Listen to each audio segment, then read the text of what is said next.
Bonjour et bienvenue dans Relire. Relire, le moment où je reprends un livre lu et aimé et où je le relis. La poésie de Stéphane Mallarmé, ou les poésies au pluriel de Stéphane Mallarmé, voilà le livre qui m'occupe, entre autres, en ce moment.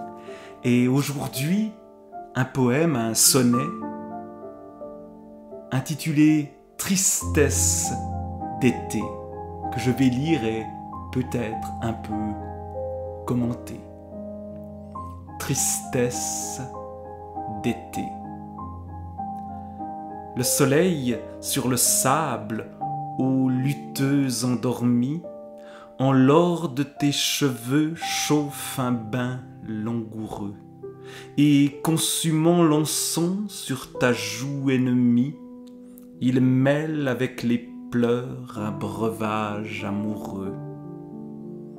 De ce blanc flamboiement, l'immuable accalmie t'a fait dire, attristé, ô mes baisers peureux, nous ne serons jamais une seule momie sous l'antique désert et les palmiers heureux. Mais la chevelure est une rivière tiède, où noyée sans frisson l'âme qui nous obsède, et trouver ce néant que tu ne connais pas.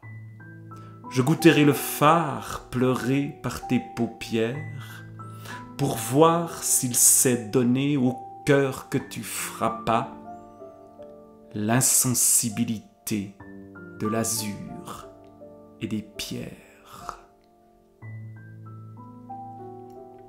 Voilà cette tristesse d'été qui cherche l'insensibilité, cet endormissement. Là, j'ai l'impression de continuer à parler à la Mallarmé, avec cette attention au son, avec ces sons qu'il faut dire et savourer, parce que le son est aussi important, sinon plus important que le sens et l'ambiance que créent ces sons et ces sens entremêlés.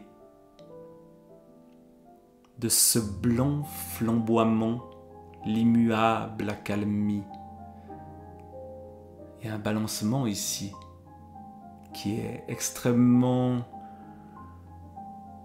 langoureux et triste peut-être, mais d'une tristesse qui confine à l'insensibilité. Et puis les cheveux, la chevelure, cette rivière tiède, sans frisson. Et puis ce néant, seul, non avec majuscule dans cette tristesse d'été. Il y a quelque chose d'agréable, quelque chose qui mêle avec les pleurs un breuvage amoureux. On pleure peut-être, mais